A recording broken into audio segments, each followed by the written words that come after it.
Հարգելի գործընկերներ, իհարկե առիթ ունեցել ենք քննարկելու 2025 թվականի պետական բյուջեի կատարման հաշվետվությունը անցած շաբաթ, որտեղ ներկայացրել ենք ֆիսկալ քաղաքականության մանրամասները, նաև ըստ գերատեսչությունների հանձնաժողովներում քննարկումներ են եղել։ Ես կփորձեմ հակիրճ ներկայացնել այն ամենը, ինչ որ արդեն առիթ ունեցել ենք ինչի մասին խոսելու։ Նախ, եթե խոսենք ընդհանուր հարկաբյուջետային քաղաքականությունից, այն ուղղված եղել տնտեսության դիմակայունության ամրապնդման ու աճի ներուժի բարձրացմանը, 25 թվականին հարկաբյուջետային ազդակը եղել է թույլ զսպող, չեզոքին մոտ, և 21-25 թվականներին տնտեսական աճը միջինում կազմել է 7,9%, իսկ 25 թվականին 7,1%։ Ըստ էության մենք մեկ խոսում ենք 7,2, մեկ խոսում ենք 7,1, դա պայմանավորված է նրանով, որ հաշվետվության մեջ գրված է 7,2%, հետո վիճակագրական ծառայությունը փոխել է թիվը, դարձրել է 7,1%, այսինքն իրականում վերջի թիվը 7,1%-ն է, սակայն հաշվետվության մեջ գրված է 7,2%։ Ամենակարևոր ձեռքբերումներից է թերևս 25 թվականին մեր կապիտալ ծախսերը աճել են և հասել են հնայում 6,2%-ի, որոնք հիմնականում ուղղված են եղել մարդկային կապիտալի, անվտանգային և տնտեսական ենթակառուցվածքների զարգացմանը։ Եթե համեմատենք 21 թվականի հետ, ապա կապիտալ ծախսերը աճել են 3,1%-ային կետով, իսկ ընթացիկ ծախսերը միաժամանակ նվազել են 2,8%-ային կետով։ Հիշեցնեմ, որ 21 թվականին կապիտալ ծախսերը հնայում 6,2-ի փոխարեն կազմում են 3,1%, իսկ ընթացիկ ծախսերը 23,1-ի փոխարեն կազմում էին 25,9%։ Հարկերը կազմել են 2 տրիլիոն 725 միլիարդ դրամ, դրանք կազմել են հնայի 24,1%-ը և 0,6%-ային կետով ավել են եղել նախորդ տարվա մակարդակից, 21 թվականի համեմատ 1,1%-ային կետով կամ 1 տրիլիոն 116 միլիարդ դրամով են ավել եղել։ Այստեղ բարելավմանը հիմնականում նպաստել է ավելացած արժեքի հարկի և շահութահարկի նպաստումները։ Հաջորդը բյուջեի պակասուրդն է, որը կազմել է 3,7%, պլանավորված 5,5%-ի փոխարեն, նոմինալ կազմել է 418,8 միլիարդ դրամ, միջինում վերջին 5 տարիներին մեր պակասուրդը կազմել է 3,2%, որը ամբողջությամբ համահունչ է մեր դրված թիրախներին։ Այս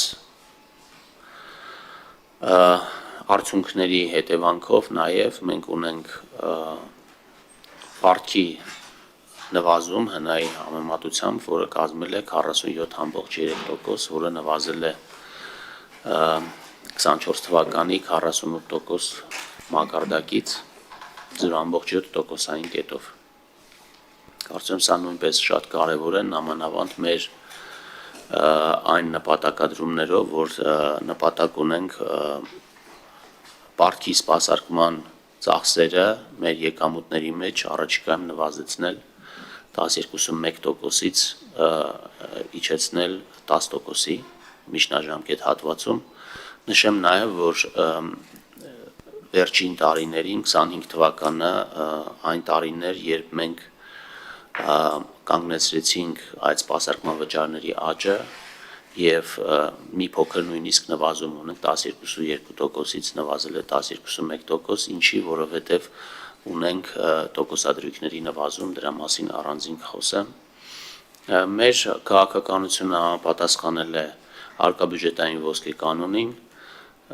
մեր կապիտալ ծախսերը գերազանցել են պակասուրդը 283,8 միլիարդ դրամով, այսինքն երբ որ որոշ մարդիկ ասում են, թե մենք պարտք ենք վերցնում ընթացիկ ծախսեր անելու համար, սրանով ապացուցում է, որ նույն 283 միլիարդ դրամով ավել կապիտալ ծախս ենք անում, քան պարտք ենք վերցրել,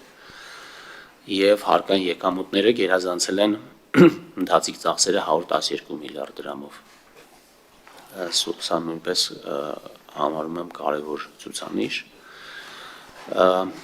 Եթե մի փոքր խոսենք պարտքից, ապա պարտքը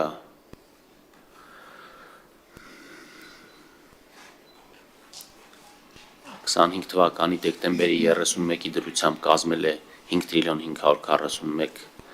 միլիարդ դրամ, իսկ դոլարով արտահայտված 14 միլիարդ